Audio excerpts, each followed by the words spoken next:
Questa mattina a Favara, al Castello Chiaramontano, è stata presentata alla stampa la 20ª edizione del Fabaria Rally e 25esimo Rally dei Templi. Si corre sabato 10 e domenica 11 settembre. L'evento è organizzato dalla Pro Racing. Si parte dal centro storico di Favara il sabato alle ore 19, il traguardo è al Villaggio Mosè di Agrigento, la domenica alle ore 18 alla Pala Congressi. Ascoltiamo le interviste. Riecco dopo una pausa di un anno il Fabaria Rally, quali sono le novità più importanti della 20ª edizione? Sì, quest'anno riprende il Fabaria Rally dopo un anno di pausa. Le novità più importanti sono che quest'anno faremo una prova spettacolo all'interno del circuito Concordia, che sarà un momento importante per gli appassionati che vogliono vedere da vicino tutti i loro beniamini.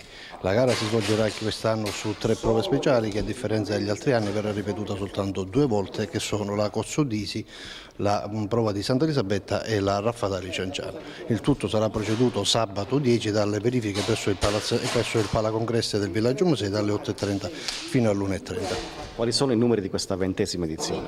Alla ripresa del Fabaria Rally abbiamo 50 iscritti, quindi un bel numero per il momento economico che è quello che è. Diciamo che vengono riproposti gli stessi numeri del Rally di Proserpina che si è svolto ben 15 giorni fa, e quindi un importante ritorno del Fabaria Rally. Di Benedetto Riolo i favoriti d'obbligo?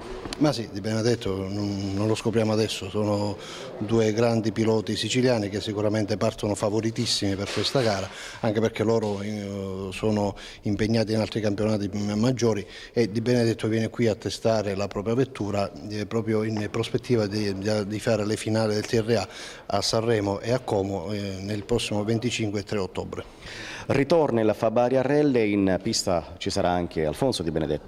Siamo felicissimi che quest'anno il rally si fa. La ferita dell'anno scorso è ancora grossa, perché comunque io sono cresciuto a Pane e Fabaria. C'è il rally dove vedevo correre papà e vincere papà e Torriolo, quindi l'anno scorso ci sono rimasto veramente scottato. Ora siamo qui, ho riproposto una coppia storica di Benedetto Riolo. Era un sogno che avevo da bambino. Noi siamo qui per fare la mia gara. Tra 15 giorni ho Sanremo, e quindi è l'occasione giusta per provare la macchina in strade belle, selettive e di valore, e dopo sicuramente il rally di casa, e non posso nascondermi e dire non attaccherò, perché non è così. Daremo battaglia sperando che tutto vada per il verso giusto. Siete i favoriti per la vittoria finale?